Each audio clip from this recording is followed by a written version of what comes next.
Introduction. Hi everybody, this is Leo Volont. This text is a 9-part series attacking Christianity, but not from the atheist perspective. I refer to scriptural content and to doctrines which the Christians themselves should be familiar with, but which the atheists would never take the time to learn by immersion. Yes, the atheist might also object that I often break away from the purest logic to resort to the most shameful forms of quasi-logic and even make appeals to sentiment and to emotions.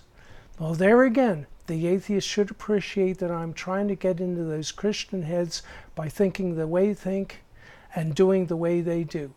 And that some soapy, clean, clinically perfect logic would only make their eyes glaze over. Of course, I also bring in history and many personal observations. I speak a great deal of Jews and Judaism, but don't suspect this series will get a lot of Jewish attention. But if any Jews do watch or read, then I sincerely apologize from the start for whatever it is I was inaccurate about. But hope you keep in mind that ancient proverbial truth that the enemy of my enemy is my friend. Anyway, I have divided this paper up into sections, mostly to put them into bite-sized chunks, which would make it far more convenient for the internet viewer than if they were one huge clip. The sections will not be of uniform length, for while I did try to edit down the larger sections, I resisted adding trivial puff and filler to the smaller ones. But yes, over the entire series, much is said and many subjects are covered. I hope you all enjoy it. Let's get started. This is my chapter heading from the blog. Part 1, Jesus the Jew versus Christianity. Framing the argument, Jesus is unapologetically moral, righteous, and Jewish. Christianity is Greek and exploits free sin. The other day I was thinking that perhaps I wasn't doing enough to reach out to the wider spiritual community, and so I did a search for spiritual dreams and I jumped right into some open discussion. I was thinking that a lot of New Age pages would pop up, but I was surprised to find that it was entirely Christian stuff. Christians, I thought. What do Christians know about spiritual dreams? And yes, I glanced over some of it, and it was mostly dusty old scriptural references to biblical dreams, Joseph's skinny cows in Egypt. But much of it was to warn people that even their own most sacred dreams were satanic, and that their only recourse should be to commit their souls to Jesus Christ and never dream again. Well, I had a WTF moment to be sure. Anyway, I couldn't help but resent this unprovoked Christian assault on my own spiritual life, and so I decided to show them that maybe Satan wasn't their only problem. So here is my counterattack. Firstly, we can hit on something that is right there on the surface, that Christianity, as a set of doctrines that governs people's moral, religious, and spiritual behaviors, has very little to do with Jesus of Nazareth. God, who probably does his best to preserve us from deception, has given us a major hint here. Christianity is derived from the Greek word Christos, which means anointed, which implies oil.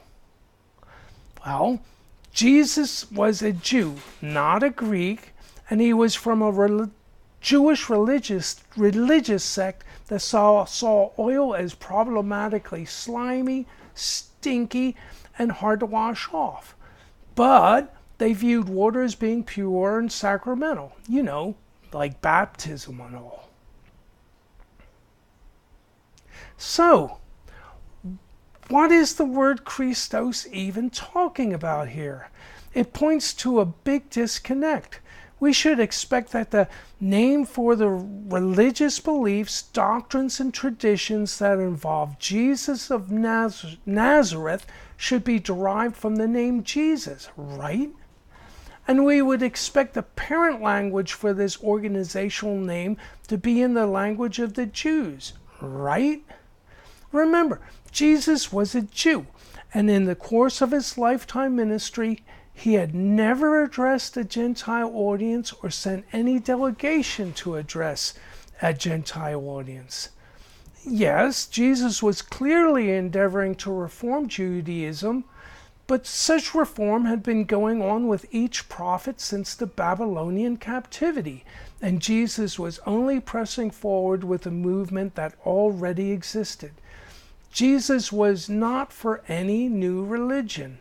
He stood by Judaism. His mission had been to become the Jewish Messiah. He was not striving to overthrow the temple, but to be embraced by it. So, how does all that end up in some oily Greek word?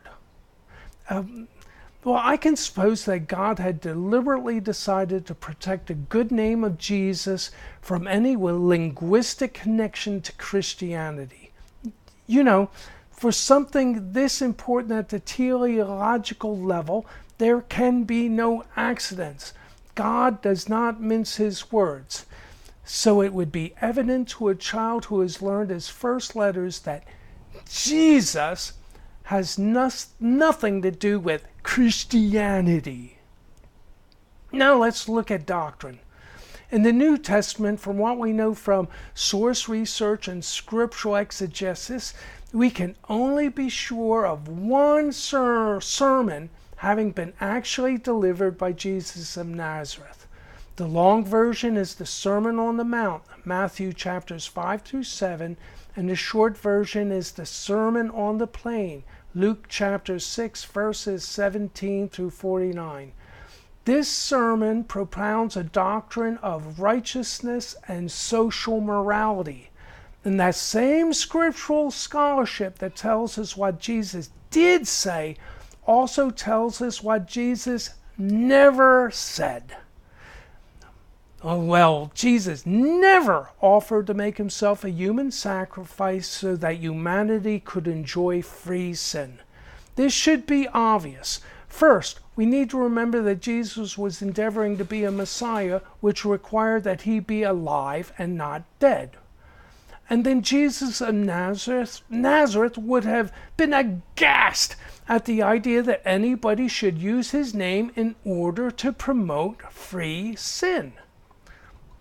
Yes, I know that Christians don't call it free sin, and they find the term insulting.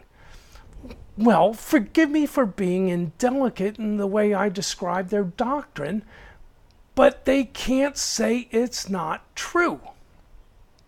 We know for a fact that Christians do use words salvation by faith and forgiveness of sins, right?